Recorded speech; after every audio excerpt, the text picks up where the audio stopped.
आज का मेरा ये जो वीडियो है वो आफ्टर स्केलिंग जो है हम लोगों को कौन कौन से प्रिकॉशन रखने चाहिए इसके ऊपर है कि जब भी आप अपने दांतों की सफाई डेंटिस्ट के पास करवाते हैं तो कुछ ही 2-4 परहेज होते हैं, प्रिकॉशन होते हैं जिसको कि अगर आप फॉलो कर लेते हैं तो बहुत ही लॉन्ग टाइम तक आपके दांत जो है दोबारा से गंदे नहीं होते हैं।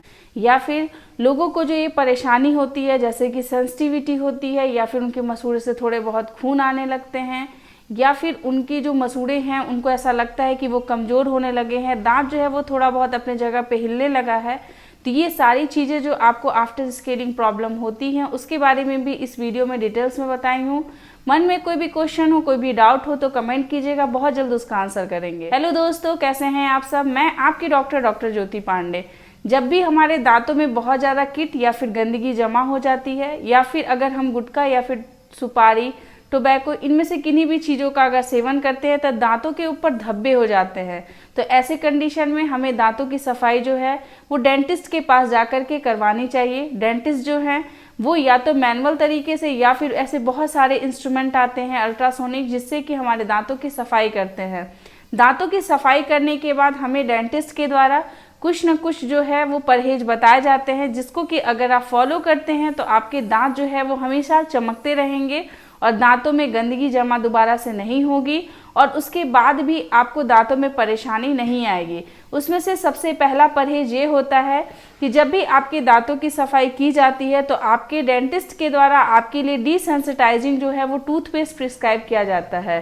डिसेंसिटाइजिंग टूथपेस्ट का मतलब ये है कि ऐसा टूथपेस्ट जिससे कि आपके दांतों में स्केलिंग के बाद होने वाला जो सेंसिटिविटी होता है, जो कनकनाहट होती है, जो दांतों में ठंडा पानी लगता है, वो आपको ना लगे। ये जो पेस्ट होता है वो आपके दांत को रिपेयर करने का काम करता है। जब भी हम लोग दांतों की स्केलिंग करते हैं तो एक मैकेनिकल एब्रेजन जो है वो दांतों के ऊपर हो जाता है।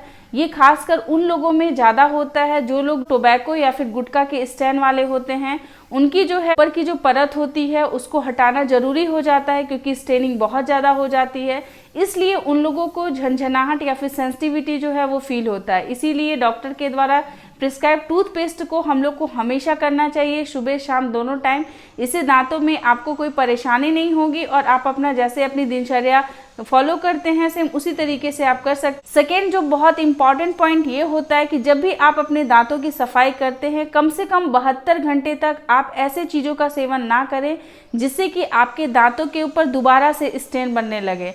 जैसे कि आपको सफाई के तुरंत बाद जो है वो कभी भी बहुत ग्रेवी वाले या कोई बहुत ज़्यादा मसालादार चीज़ों का उपयोग नहीं करना चाहिए जिससे कि एक्सट्रेंसिक स्टेन जो है वो आपके दांतों के ऊपर पड़े। हमारे दांतों की जब भी सफाई होती है तो उसके जो सरफेस होते हैं उसकी ऐसी क्षमता हो जाती है कि वो कोई भी कलर को जल्दी से एब्जॉर्ब करने लगता है। तो इसीलिए जब भी पेशेंटों की स्केलिंग की जाती है तो उन्हें ये प्रिकॉशन जो है वो बताए जाते हैं कि आपको अभी कम से कम 2 से 3 दिनों तक आपको ना तो चिकन खाना है, ना मटन खाना है या ना ग्रेवी वाले मसालेदार चीज़ों का उपयोग करना है। आप सिंपल जो है वो घर का दाल चावल रोटी सब्जी ऐसे चीज़ों का उपयोग कीजिए। फ्रूट जूसेस, वेजिटेबल्स ये सब ले सकते हैं जिससे कि 3 दिनों में आपकी जो ऊपर की सरफेस है वो थोड़ी स्मूथ हो जाए और उसमें जो कैप्चर करने की जो कैपेसिटी है वो थोड़ी कम हो जाए जिससे कि आपके दांतों में स्टेन जो है वो दोबारा से ना बैठे, दांत जो है वो गंदे ना हो। थर्ड जो प्रिकॉशन ये होती है कि आपके दांतों की सफाई के बाद कुछ घंटों तक या तो 1 दिन तक दांतों के मसूड़े से थोड़ी थोड़ी सी ब्लीडिंग होती रहती है।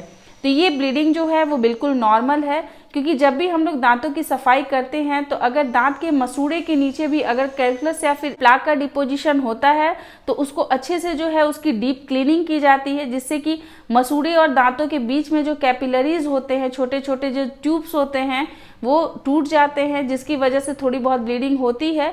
लेकिन ये ब्लीडिंग जो है वो तुरंत ही अपने से बंद हो जाती है। ऐसा नहीं है कि आपको इसके लिए बहुत ज़्यादा कुछ प्रिकॉशन लेने की आवश्यकता पड़ती है, बट ये नॉर्मल होती है।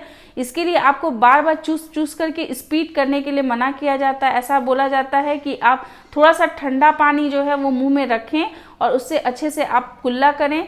इससे जो है वो अपने आप से ब्लीडिंग बंद हो जाती है। और नहीं तो अगर किसी एक स्पेसिफिक जगह पे अगर ब्लीडिंग हो रही है, बटन जो है उसको ठंडे पानी से भिगो करके उसको निचोड़ लीजिए, फिर वहाँ पे कुछ देर के लिए जोर से वहाँ पे प्रेस कर लीजिए तो ब्लीडिंग अपने आप ही बंद हो जाती है। लेकिन ऐसा हो रहा है कि ब्लीडिंग स्टार्ट हुई है और वो रुक नहीं रही है तो आपको तुरंत ही अपने डेंटिस्ट से कंसल्ट करना चाहिए। उन्हें कॉल करना चाहिए, बताना चाहिए कि आपको ये प्रॉब्लम है, ताकि उसके लिए जो है वो परफेक्ट जो भी ऑप्शन है आपके डेंटिस्ट आपके लिए स्टार्ट कर सकें।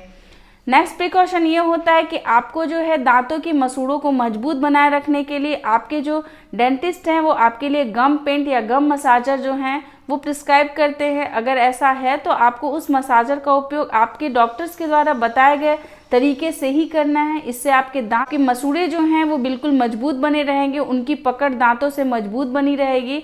और अगर आपके मसूड़े मजबूत रहेंगे, हेल्दी रहेंगे, तो आपके दांत हेल्दी रहेंगे, और आपके दांत हेल्दी रहेंगे तो आपकी आंतें अच्छी रहेंगी, जिससे कि आपका लाइफ जो है अच्छा बढ़ जाएगा। आपके और भी बॉडी ऑर्गेन्स जो हैं वो अच्छे से काम करेंगे, आपके जो स्टमक है वो हेल्दी बना रहेगा। ओवरऑल हेल्थ जो है वो आपके ओरल कैविटी के हेल्थ पे ही डिपेंड करता है, इसीलिए ओरल कैविटी के हेल्थ को कभी भी निगलेक्ट ना कीजिए। उसमें सबसे बड़ा प्रायोरिटी जो है वो आपकी स्केलिंग जो है वही होती है। आपकी दांतों की सफाई अगर रहेगी तो आपके मसूड़े हेल्दी रहेंगे, आपके मुंह में कोई स्टेनिंग नहीं होगी, आपके मुंह में जो बैक्टीरियल फंगल इन्फेक्शन होते हैं वो नहीं होंगे, इससे आप स्वस्थ रहेंगे। दांतों की सफाई जैसे हम लोग इसके पास करा लेते हैं, उसके बाद अच्छे से अपनी ब्रशिंग करते हैं, जिससे कि दांत तो मजबूत रहते हैं, दांत साफ हो जाते हैं, लेकिन दांतों के बीच का जो जगह होता है वो साफ नहीं होने पाता है। तो ऐसे जगहों पे साफ करने के लिए आपको फ्लॉशिंग करना बहुत ज़्यादा ज़रूरी होता है। तो दिन में कम से कम एक बार आप फ्लॉश का यूज़ ज़रूर करें। अगर आप थ्रेड वाला फ्लॉस यूज़ नहीं कर सकते हैं, वो आपको डिफ़िकल्ट लगता है या फिर उससे आप अपने मसूड़े को नुकसान पहुँचाते हैं, तो फिर आप उसके लिए अब मार्केट में अवेलेबल है वाटर फ्लॉस। बहुत ही सिंपल होता है, अगर आप उसको यूज़ करते हैं तो आपको उसकी एडिक्शन सी पड़ जाती है, उससे आपके दांत बहुत ज़्यादा हेल्दी रहते हैं, क्योंकि इसमें वाटर जो होता है उसके प्रेशर से आपके दांतों के बीच का स्पेस जहाँ पर आपका ब्रश नहीं पहुँचता है उस जगह को अच्छे से क्लीन करने का काम करता है ये वाटर फ्लॉस। तो ये बहुत अच्छा है, इसको अपने हैबिट में आप ज़रूर लाएं। और कितना भी आपका दांत साफ रहे, लेकिन हर 6 महीने पे डेंटिस्ट कंसल्ट बहुत ज़्यादा ज़रूरी होता है। तो कभी भी नेक्स्ट टाइम अपने दांतों की सफाई करने से पीछे मत हटिएगा, इससे आपके दांतों के ऊपर कोई नुकसान नहीं होता है, कोई सेंसिटिविटी नहीं होती है। अब मार्केट में ऐसे बहुत सारे ऐसे इंस्ट्रूमेंट अवेलेबल हो चुके हैं जो कि आपको बिल्कुल आसानी से बहुत ही कम समय में दांतों की सफाई कर देते हैं और आपको कोई भी परेशानी नहीं होती है। आप तुरंत ही सफाई कराने के बाद जा करके अपना मील एंजॉय कर सकते हैं, जो आप भोजन करते हैं आप वो भोजन कर सकते हैं, और इससे ना ही आपके दांत के मसूड़े कमज़ोर होते हैं और ना ही आपके दांतों के बीच में मोबिलिटी आती है।